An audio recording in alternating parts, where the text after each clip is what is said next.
درود بیننده عزیز یوتیوب کانال جمهوریت. نشر دوم خبرهای ورزشی رو پیشنهاد میکنیم. در شهر سنیه جمهوری مردمی چین ششم بازی‌های ساحلی آسیا دایر می‌گردد. در بازی‌ها بیش از 2000 ورزشکار از 45 دولت قاره آسیا از جمله تاجیکستان شرکت میکنند.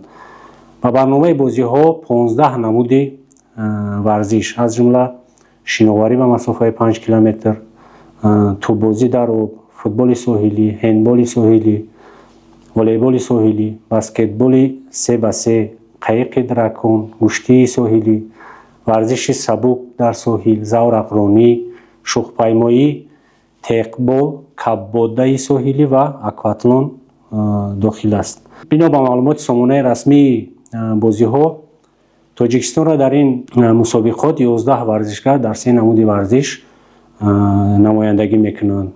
در گشتی ساحلی 3 نفر، در جیوجیتسو 7 نفر و در ورزش سبک 1 نفر. از جمله میان ورزشکاران پهلوانان معروف کشور حقنظر نظرов و داداخان قربانعلیов هستند. وی از ذکر نمود که بازی‌های ساحلی آسیا بار آخر سال 2016 در ویتنام برگزار شده بود و اینک بعد 10 سال تنفس دوباره برگزار می شود و قبل از آن شهرهای بالی اندونزیا سال 2008، مسقط عمان در سال 2010، هایان چین در سال 2012 و پوکت تایلند در سال 2014 میزبانی بازی‌های ساحلی آسیا بودند. ورزشکاران تاجیکستان در همه این بازی‌ها سزاوار 5 مدال، 1 طلا و 4 برنجی گردیدند. مدال طلا را سال 2014 در پوکت تایلند محمد مراد عبدالرحمانов سزاوار گردیده بود.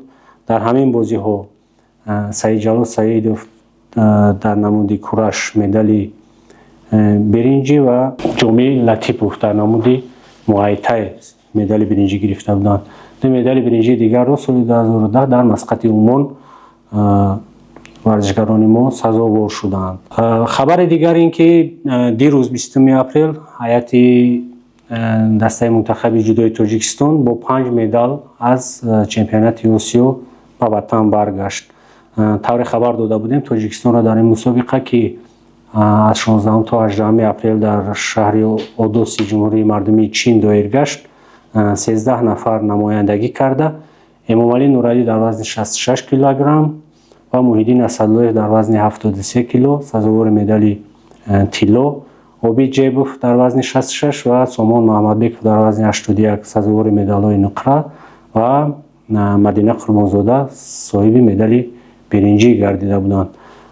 در فرودگاه بین المللی دوشنبه از جانب پرزیدنت فدراسیای جودوی تاجیکستان اسماعیل محمدظاهر به هر یک ورزشکار مکافات پولی در حجم 100,000 سومانی تقدیم کرده شد. با ما باشید تا نشرهای نوبتی.